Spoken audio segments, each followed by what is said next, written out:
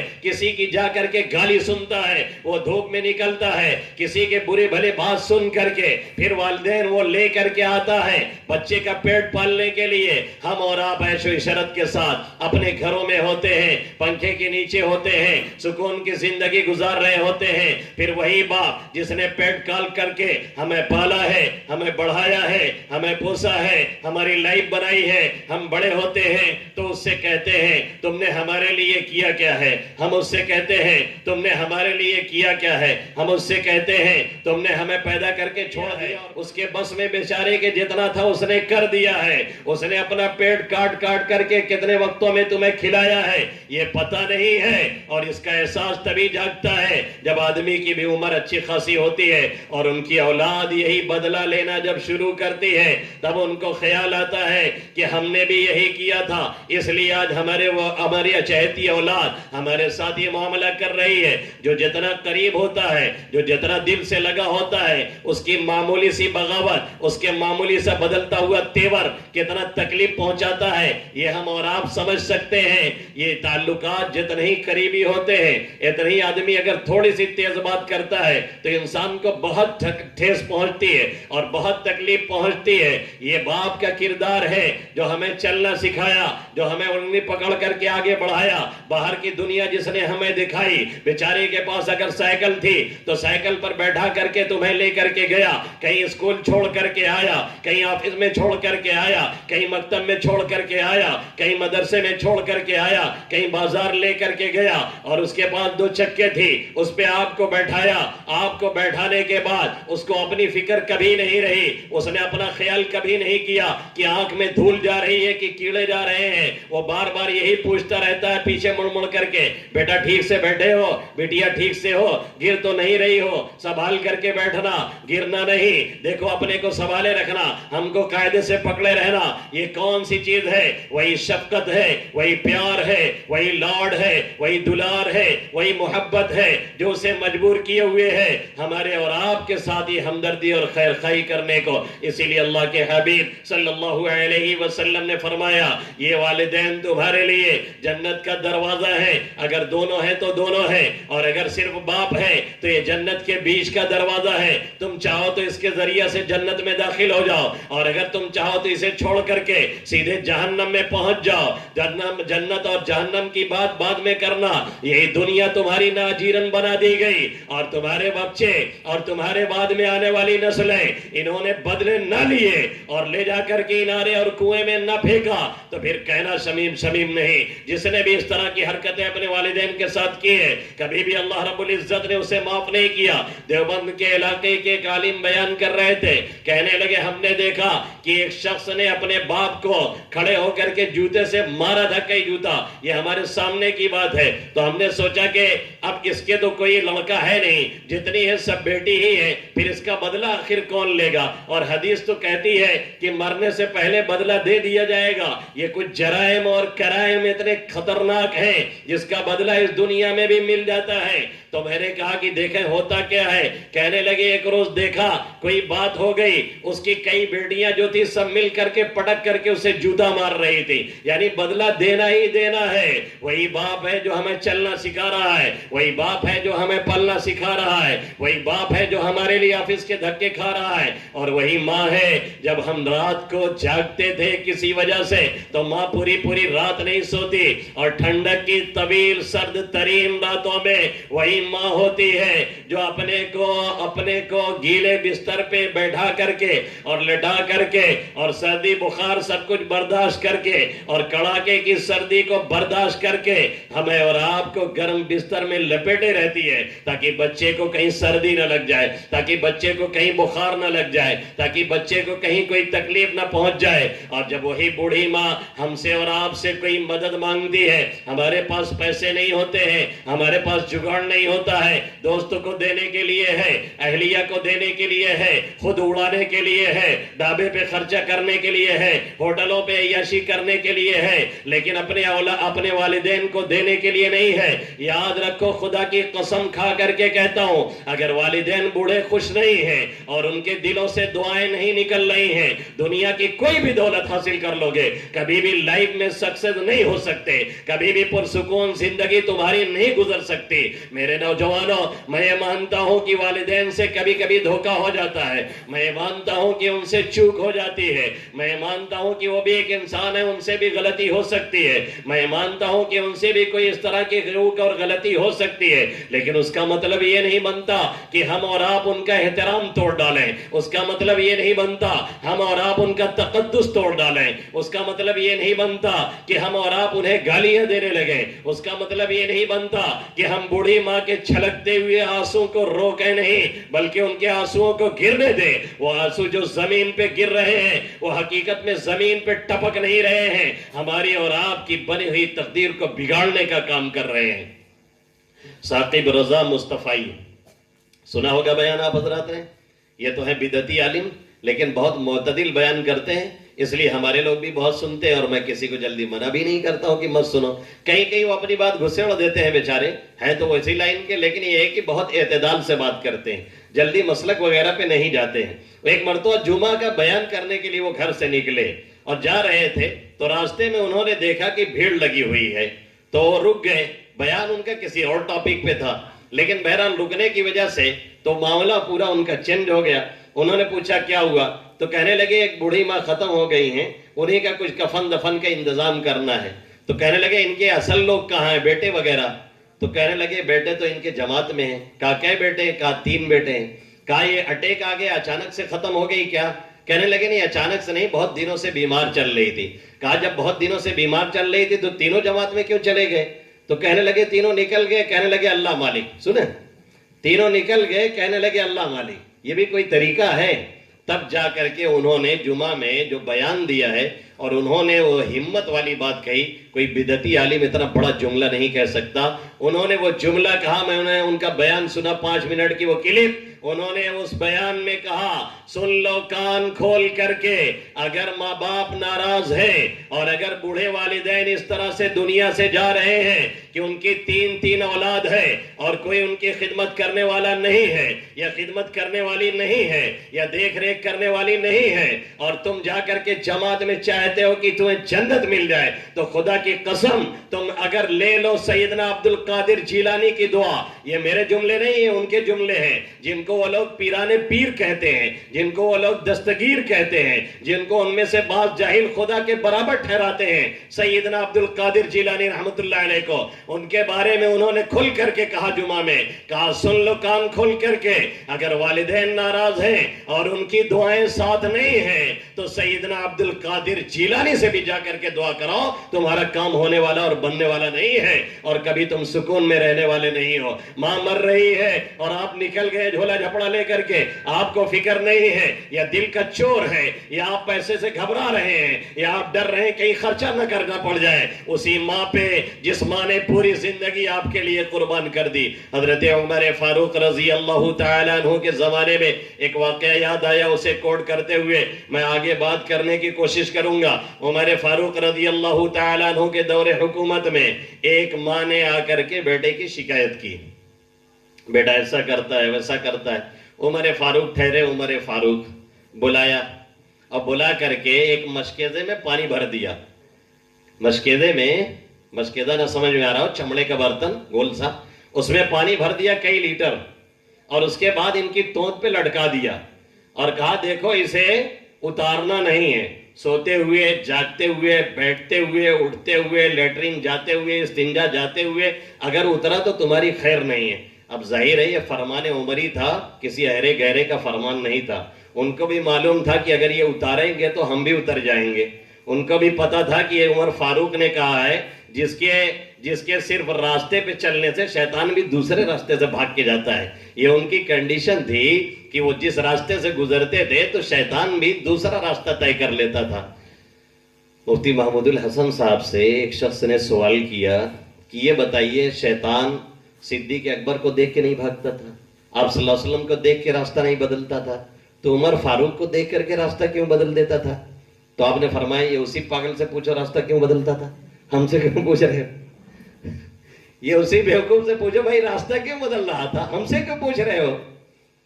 پھر جواب دیا کہ اصل میں یہ ہے کہ کسی پہ جمال غالب ہوتا ہے، کسی پہ جلال غالب ہوتا ہے. کوئی جمالی ہوتا ہے، مسکراتا ہے، اکثر لوگ مل لیتے ہیں، بات کہہ لیتے ہیں، آسانی سے بول لیتے ہیں. اور کسی پہ جلال غالب ہوتا ہے، تیز ہوتے ہیں،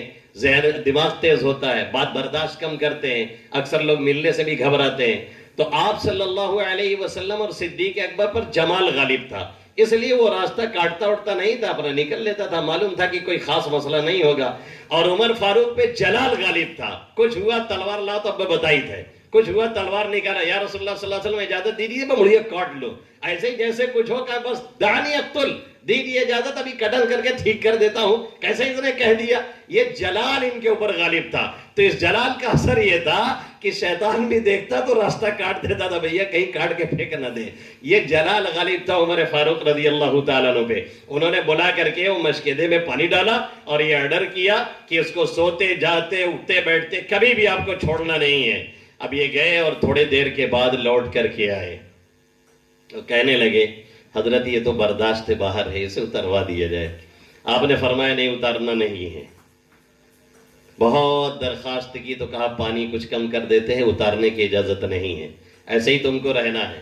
24 گھنٹہ گزرا، ان کی حالت غیر ہو گئی. آئے پھر بڑا رونے گانے لگے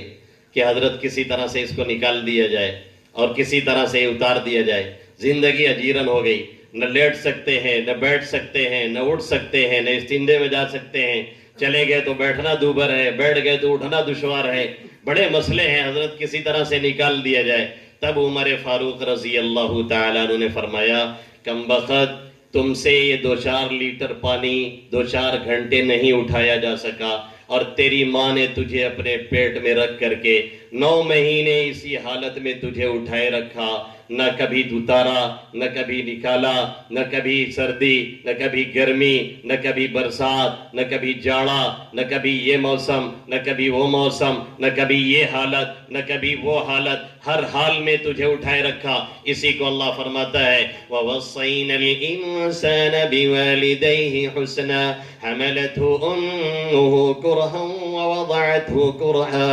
وَحَمْلُهُ وَفِصَالُهُ 30 شهرا حتى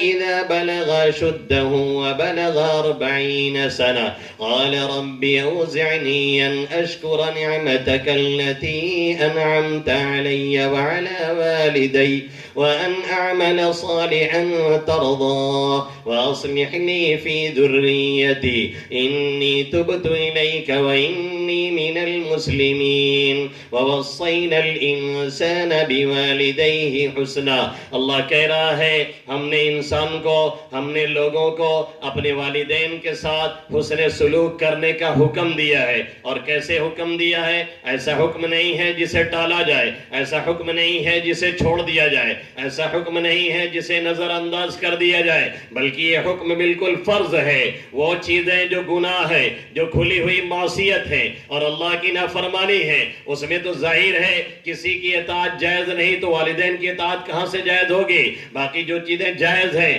جو دنیاوی امور ہے جسے کیا جا سکتا ہے اور کرنا چاہیے، اس میں ان کا اشارہ بھی حکم کا درجہ رکھتا ہے، اور ایسا درجہ رکھتا ہے جیسے نماز فرض ہے، جیسے روزہ فرض ہے، جیسے زکوٰۃ فرض ہے، ایسے ہی ان کا حکم ماننا بھی فرض ہے ایسی جگہوں پہ۔ اسی لیے اللہ کہہ رہا ہے وَقَضَىٰ رَبُّكَ أَلَّا تَعْبُدُوا إِلَّا إِيَّاهُ وَبِالْوَالِدَيْنِ إِحْسَانًا۔ تمہارے رب کا یہ فیصلہ ہے، رب نے یہ اعلان کیا ہوا ہے، رب نے یہ بتایا ہوا ہے وَقَضَىٰ رَبُّكَ أَلَّا تَعْبُدُوا إِلَّا إِيَّاهُ وَبِالْوَالِدَيْنِ إِحْسَانًا۔ عبادت صرف رب کی ہوگی، رب کے علاوہ کسی کی نہیں ہوگی۔ نماز اسی کے لیے، کسی اور کے لیے نہیں، روزہ اسی کے لیے، کسی اور کے لیے نہیں، زکوٰۃ اسی کے لیے، کسی اور کے لیے نہیں، ذکر و تلاوت اسی کے لیے، کسی اور کے لیے نہیں، عبادت اسی ہی کی جائے گی، اس کی بھی نہیں کی جائے گی، جس کا مطلب یہ ہے کہ پورے اخلاص کے ساتھ جو بھی عبادت کی جا رہی ہے صرف اسی کے لیے ہو،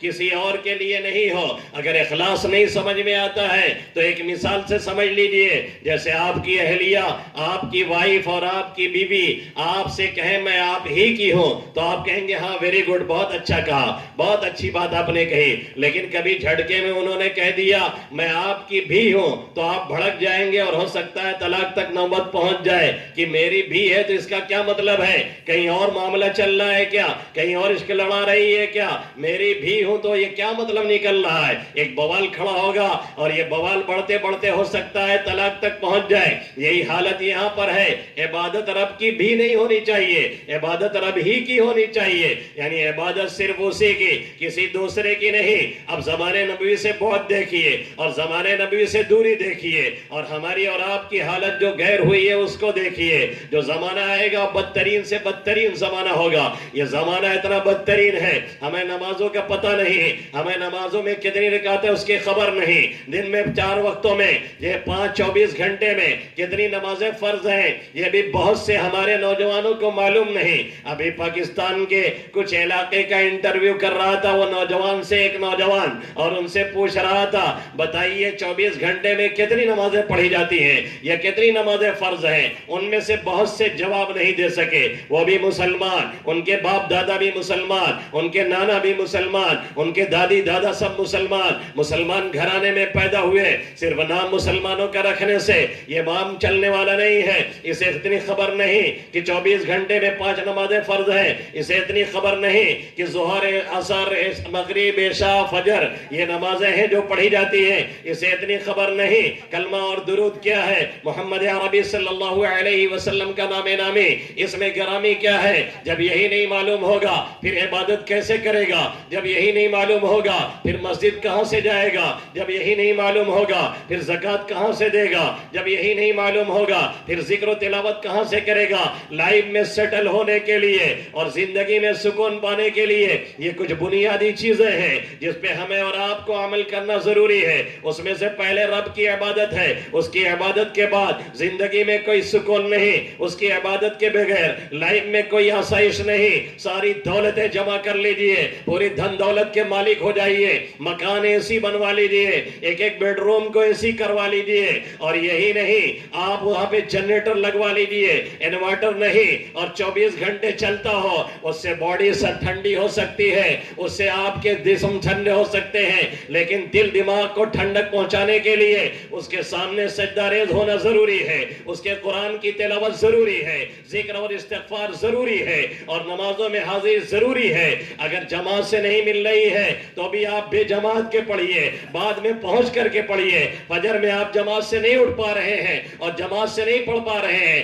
جب بھی آپ کی نیند کھلے پڑھیے، اور راتوں میں موبائل چلا کر کے 3 بجے تک اور 4 بجے تک پھر موبائل لگ کر کے اور اسلامی پوسٹ ڈال کر کے قوم کو بیوقوف مت بنائیے اور خود کو دھوکہ مت دیجیے۔ اللہ سب کچھ دیکھ رہا ہے۔ یہ جو ہم نے طریقہ اختیار کیا ہے اور ہم نے ترہ اختیار کیا ہے 3-4 بجے جاگنے کا اور اس کے بعد 10 بجے اٹھنے کا، قوم کبھی ایسے پنپتی نہیں ہے۔ چلیے امریکہ کے اندر وہ سپر پاور ہے، دنیا پہ راج کر رہا ہے، وہاں پہ مغرب تک جاتے جاتے ساری دکانیں تقریباً بند ہونا شروع ہو جاتی ہیں، اور ایسا جاتے جاتے لوگ آفس وغیرہ سے نکل کے گھر پہنچ چکے ہوتے ہیں، کھایا پیا اور سویرے نیند ہے اور سویرے اٹھنا ہے. چلیے نیپال کے اندر اور نیپال کے بغل میں چائنا سٹا ہوا ہے, اس چائنا کا اثر نیپال کے اوپر کھلی آنکھوں دیکھا جا سکتا ہے. میں نیپال میں جب گیا, وہاں بیان کرنے کے لیے گیا, میری حیرت کی انتہا نہ رہی. نیپال ایک طرح سے بالکل ماڈرن ہے اور کھلا ہوا ایک ملک ہے.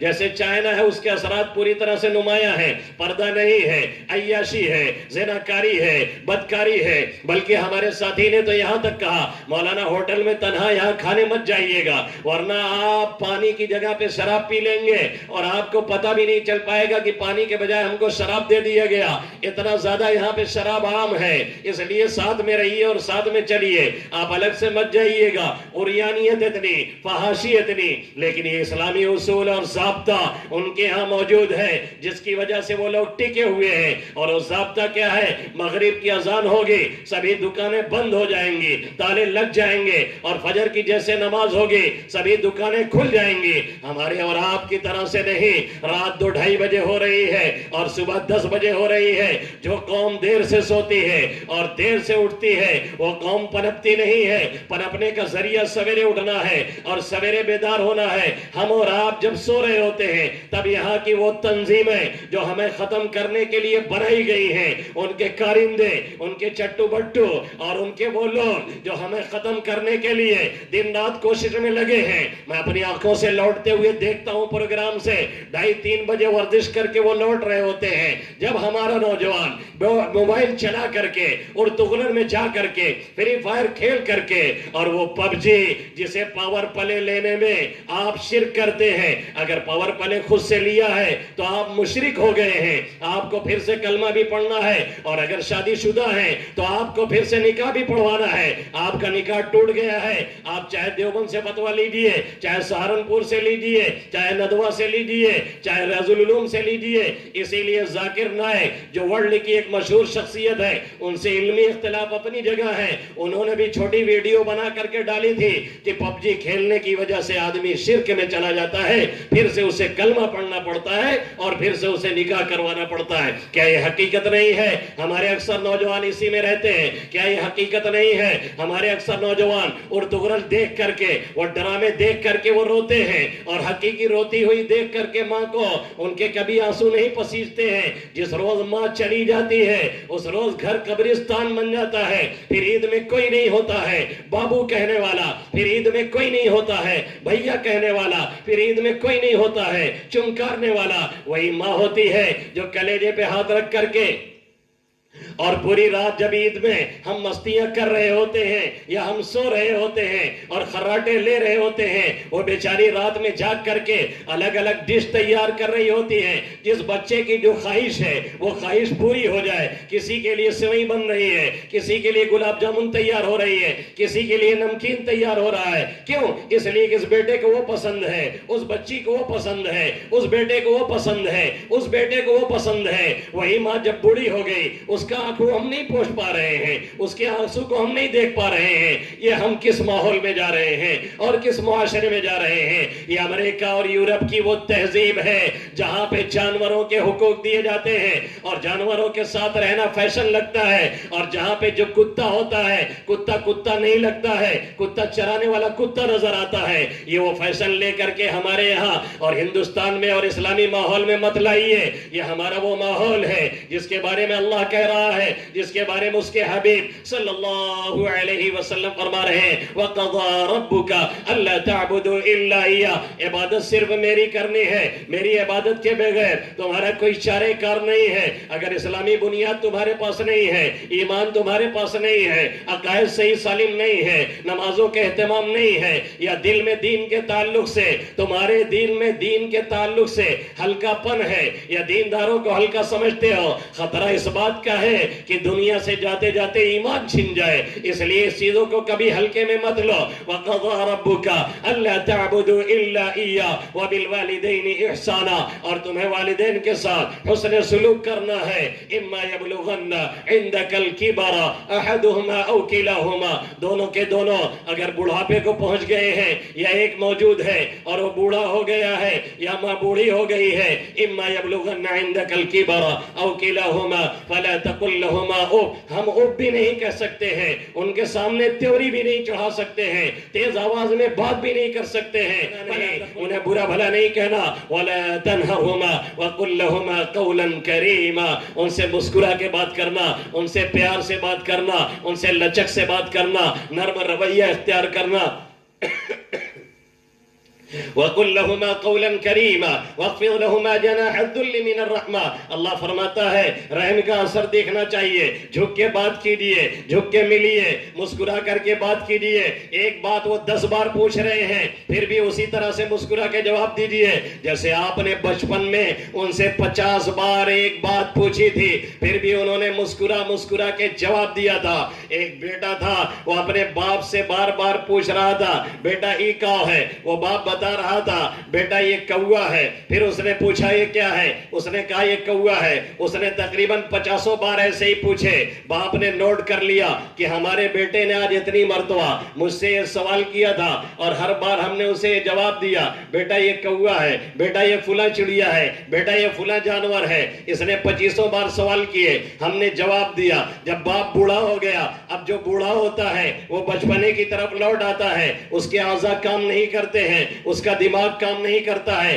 آنکھوں کی روشنی اب دیکھتی نہیں دور تک، اب بیچارہ وہ مدد کا محتاج ہوتا ہے۔ اب یہ نئی بائک لے کر کے آئے تھے، باپ بوڑھا ہو گیا تھا، شروع میں ہونڈا وہی چلی تھی، وہ لے کر کے آئے، باپ نے دیکھا اور پوچھا بیٹا یہ کون سی گاڑی لیے ہو، انہوں نے بتایا ابا ہونڈا ہے۔ اب باپ بوڑھے ہو چکے تھے، ایک بار پوچھنے کے بعد تھوڑی دیر بعد ان کے ذہن سے بات نکل گئی، انہوں نے پھر پوچھا بیٹا یہ کیا کون سی گاڑی ہے، اس کو کیا کہتے ہیں، کہنا ابا ایک ہونڈا کہا دیں۔ تھوڑی سی آواز تیز ہوئی، باپ نے کچھ دیر بعد پھر پوچھا بیٹا اس کو کہتے کیا ہیں، انہوں نے کہا رے ہونڈا۔ پھر اس کے بعد باپ نے پھر پوچھ لیا، یہ اب آپ نے سے باہر ہو گئے، کتنی مرتبہ بتایا آپ کی کھوپڑی نہیں کام کر رہی ہے، یہ 4 5ویں بار ہو چکا ہے، ہونڈا ہے ہونڈا، یاد کر لیجئے ہونڈا ہے ہونڈا۔ تب باپ اٹھا، بیساکھی لے کر کے کمرے میں گیا اور وہ کاپی نکال کر کے لایا اور کہا بچہ ذرا اسے پڑھ لے، یہ وہ کاپی ہے جس میں تو نے 50 بار مجھ سے اس طرح کے سوالات کیے اور میں نے اس کا جواب تجھے کھلے دل سے دیا اور مسکرا کر کے دیا اور یہ سوچ کر کے دیا کہ میرا پیارا بیٹا مجھ سے پوچھ رہا ہے۔ آج بیٹا جوان ہو گیا ہے، ان ماں کے آنسو اسے دیکھتے نہیں، اس باپ کے آنسو سے دیکھتے نہیں، باپ کا بڑھاپا اسے نظر نہیں آتا، یا تو ماں کے چکر میں بیوی پہ ظلم ہے یا تو بیوی کے چکر میں ماں پہ ظلم ہے، یہ دونوں رویے ہمارے غلط ہیں۔ اللہ فرما رہا ہے فَلَا تَنْهَرْهُمَا وَقُلْ لَهُمَا قَوْلًا كَرِيمًا وَاخْفِضْ لَهُمَا جَنَاحَ الذُّلِّ مِنَ الرَّحْمَةِ وَقُلْ رَبِّ ارْحَمْهُمَا كَمَا رَبَّيَانِي صَغِيرًا، نرم بات کیجئے، جھک کے بات کیجئے، تواضع کے ساتھ بات کیجئے، عاجزی کے ساتھ بات کیجئے، اور یہی نہیں بلکہ آگے دعا بھی ہمیں کرنی ہے اور ان کے لیے دعا مانگنی ہے۔ رب ارحمہما کما ربیانی صغیرا، اے میرے مولا ان دونوں پہ ایسے ہی رحم فرما، ایسے ہی کرم کا معاملہ فرما، خصوصی رحم و کرم کا معاملہ ان کے ساتھ فرما، جیسے ان دونوں نے بچپنے میں مجھے پالا تھا، بچپنے میں میرا خیال کیا تھا، بچپنے میں مجھے سکھایا تھا، بچپنے میں مجھے سوارا تھا، مجھے لے لے کر کے چلتے تھے، میرے بیدار رہنے پہ بیدار رہتے، میرے سکون پانے سے سکون پاتے، میری عافیت سے ان کو عافیت ملتی، میرے مغموم ہونے سے ان کو غم ہوتا، میری تکلیف سے ان کو تکلیف پہنچتی، میری شکایتوں سے انہیں شکایت پہنچتی۔ اے میرے ربا ایسے ہی تو یہ بھی ان کے ساتھ رحم و کرم کا معاملہ فرما، ایک تو معاملات اچھے رکھنے ہیں اور دوسرے ان کے لیے دعائیں کرنی ہیں، اور اگر کسی نے حقوق میں کوتاہی کی ہے ابھی معافی مانگے اور جا کر کے ان کا ہاتھ چومے اور کہے ہم سے غلطی ہوئی ہے، ہم اس طرح کی حرکتیں اب نہیں کریں گے، اور ان کو منانے کی کوشش کرے۔ یاد رکھیں بوڑھے والدین، بوڑھا باپ، بوڑھی ماں، اگر ان کی معمولی خدمت کر دی جائے وہ اتنی دعائیں دیتی ہے، حدیث میں ہے کچھ لوگوں کی دعا رد نہیں ہوتی ہے، اسی میں سے ایک والدین ہیں جو اپنے اولاد کے لیے دعا کرتے ہیں، اگر وہ جائز مقصد کے لیے دعا ہے اللہ ان کی دعا رد نہیں کرتا ہے۔ اگر وہ بوڑھے ہو گئے ہیں، ہم نے تھوڑی سی خدمت کر دی، ان کی زبان سے نہ معلوم کتنی دعائیں نکلتی ہیں، اگر وہ دعائیں ملیں گی تو پھر ہمارا اور آپ کا بیڑا دنیا میں بھی پار لگے گا اور آخرت میں بھی پار لگے گا، اس لیے ان کا خیال کیا جائے، اگر کہیں چوک ہو رہی ہے ان کو سمجھانے کی کوشش کی جائے، اور پیار اور محبت کے ساتھ جیسے انہوں نے ہمیں پالا اور پوسا ہے اور ہماری لائف کو کو انہوں نے جہاں تک ہو سکا سیٹل کیا ہے، ایسے ہی ہم بھی بڑے ہو کر کے اور جوان ہو کر کے ان کے ساتھ یہ کام کریں اور اپنی لائف کو سیٹ کریں اور اپنی تعلیم کو عام کریں اور مکتب کی تعلیم میں اپنے بچے کو لے کر کے جائیں اور اپنے بچوں کو بھی کلمہ اور درود سکھائیں، اور اگر انہوں نے ہمیں نہیں سکھایا تو بھی ہم یہ نہ سمجھیں کہ انہوں نے بہت بڑا جرم کر دیا۔ ابھی ہمارے پاس موقع ہے، ہمارے پاس صلاحیت ہے، ہمارے پاس ہاتھ پیر ہمارے تندرست ہیں، اس لیے ہم نکلے میدان میں اور کوشش کریں، رب کے دربار میں حاضری دیں، اسے منانے کی کوشش کریں اور اسے منع کر کے پھر اپنے کاروبار میں لگیں اور اپنے کام میں لگیں۔ ادھر چوراہے پہ بیٹھ کر کے،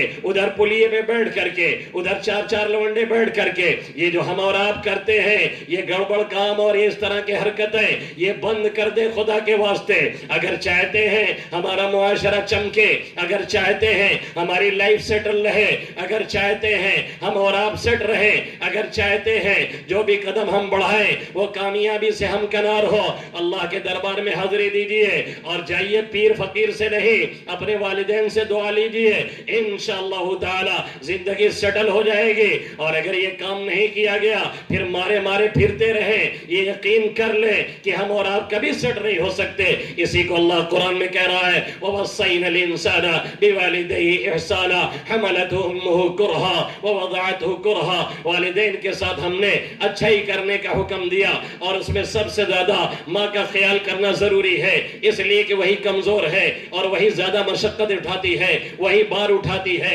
پیدائش سے پہلے بھی اور پیدائش کے بعد بھی ساری تکلیفیں اسی کو برداشت کرنی پڑتی ہیں۔ اسی لیے ایک صحابی ہے اور اللہ کے حبیب صلی اللہ علیہ وسلم سے کہا اے میرے نبی محترم محمد عربی صلی اللہ علیہ وسلم، میں نے اپنے والدہ کو اپنے کاندھے پہ بیٹھا کر کے طواف کرایا ہے، 7 چکر کعبے کا لگایا ہے، کیا میں نے اس کا حق ادا کر دیا؟ آقا مدنی صلی اللہ علیہ وسلم نے فرمایا پیدائش کے وقت جو وہ تکلیف برداشت کرتی ہے اس کا بھی حق نہیں ادا ہوا، پوری زندگی کی بات تو چھوڑ دی جائے، اس لیے زیادہ خیال ان کا کرنا ہے۔ وَوَصَّيْنَا الْإِنسَانَ بِوَالِدَيْهِ إِحْسَانًا حَمَلَتْهُ أُمُّهُ كُرْهًا وَوَضَعَتْهُ كُرْهًا وَحَمْلُهُ وَفِصَالُهُ 30 شهرًا، 9 مہینے پیٹ میں ہے، اس کے بعد دودھ پلایا جا رہا ہے، وہ دودھ نہیں ہوتا، وہ ماں کے جسم کا حصہ ہوتا ہے، وہ دودھ نہیں ہوتا، وہ ماں کی باڈی کو چوس کر کے آتا ہے، وہ دودھ نہیں ہوتا، وہ ماں جو پلاتی ہے اپنے جسم کے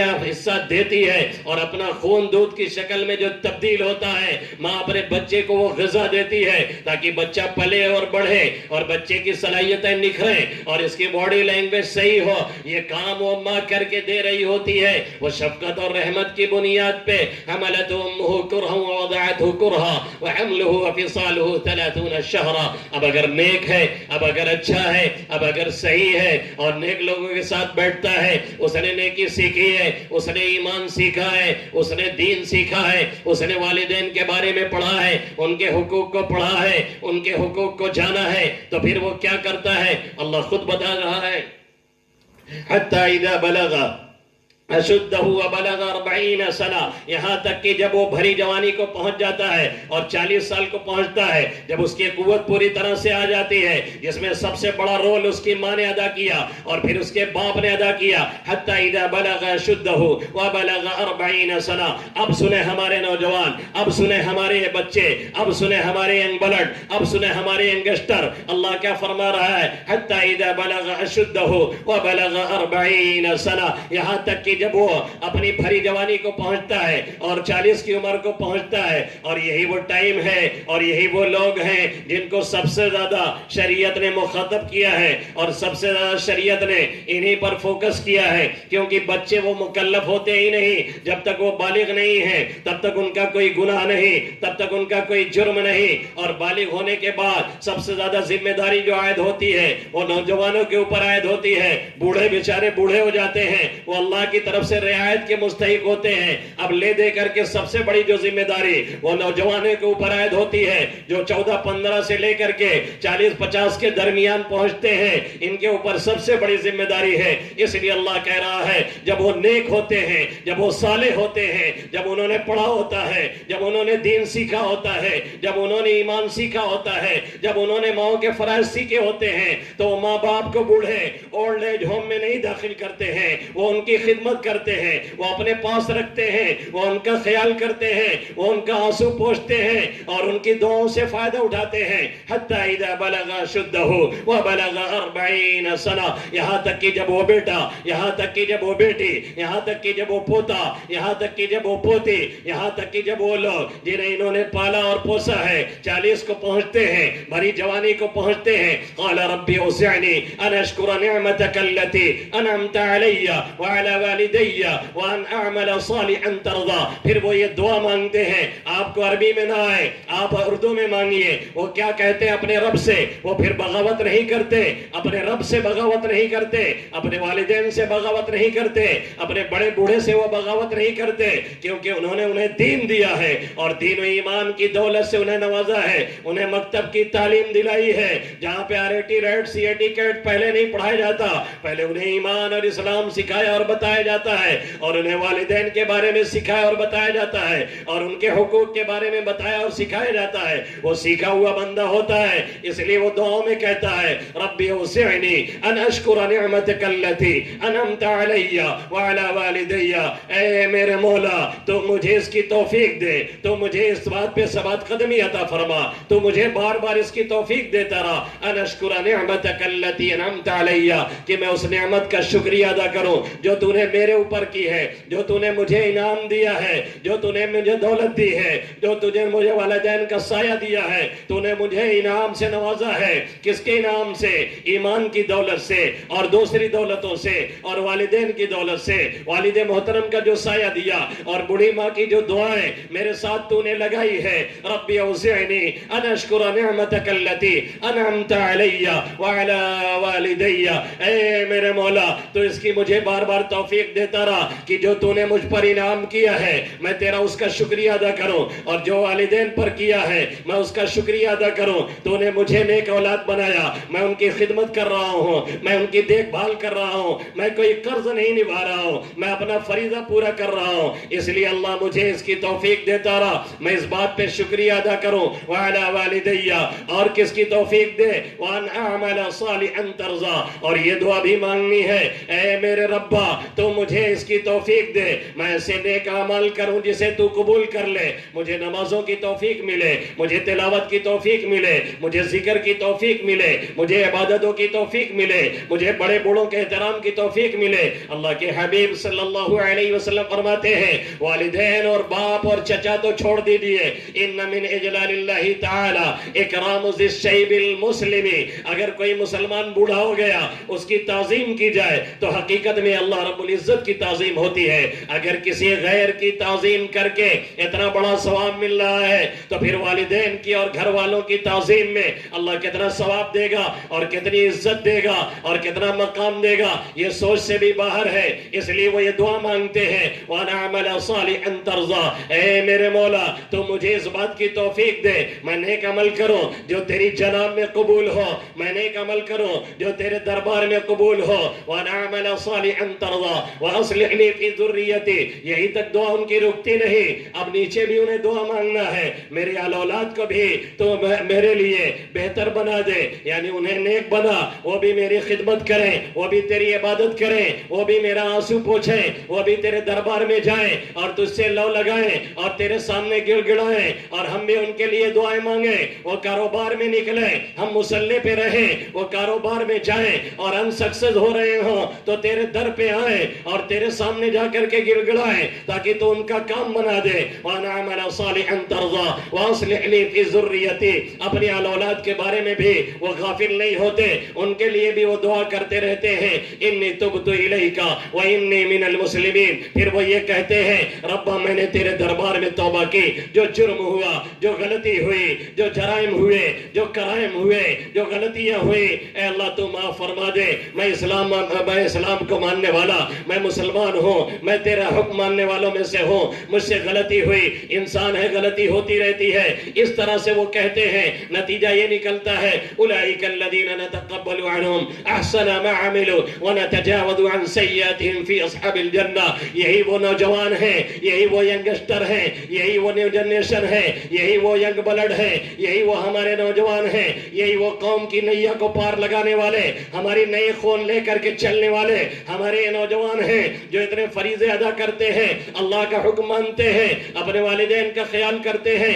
اور اپنے اولاد کے لیے دعائیں کرتے ہیں اور ان کی بہتری کی تمنا کرتے ہیں اور انہیں دین سکھاتے ہیں اور ان کے لائف کو سیٹل کرنے کی کوشش کرتے ہیں اور فیوچر اور مستقبل کی فکر کے ساتھ جو حقیقی فیوچر ہے یعنی قبر میں اور حشر میں پیش آنے والا ہے اس کی طرف توجہ کرتے ہیں اور دعائیں مانگتے ہیں اور بار بار کہتے ہیں اے اللہ جو غلطی ہوئی تو اسے معاف فرما دے، میں اسلام لانے والوں میں سے ہوں، میں مسلمان ہوں، فخریہ طور پہ اپنے اسلام اور ایمان کا اعلان کرتے ہیں، اپنی ڈی پی پہ لگاتے ہیں لا الہ الا اللہ محمد الرسول اللہ اور یہ بتاتے ہیں کہ مسلمان ہیں، شکل سے بھی صورت سے بھی، کہیں جاتے ہیں تو بھی اسی پہچان سے رہتے ہیں، اس کا ڈر نہیں، اس کا غم نہیں، اس کا خطرہ نہیں کوئی ہماری جان لے لے گا، ہمارے گھر پہ کوئی بلڈوزر چلا دے گا، کوئی ہمارے پیسے چھین لے گا، ہمیں کوئی فرق پڑنے والا نہیں، اس لیے کہ ایمان کی پونجی جو ہمارے پاس ہے وہ سب سے بڑی دولت ہے، اگر اسے لے کر کے نکل گئے اور مار کر کے ہمیں پھینک دیا گیا تو بھی ہم نے جام شہادت نوش کیا۔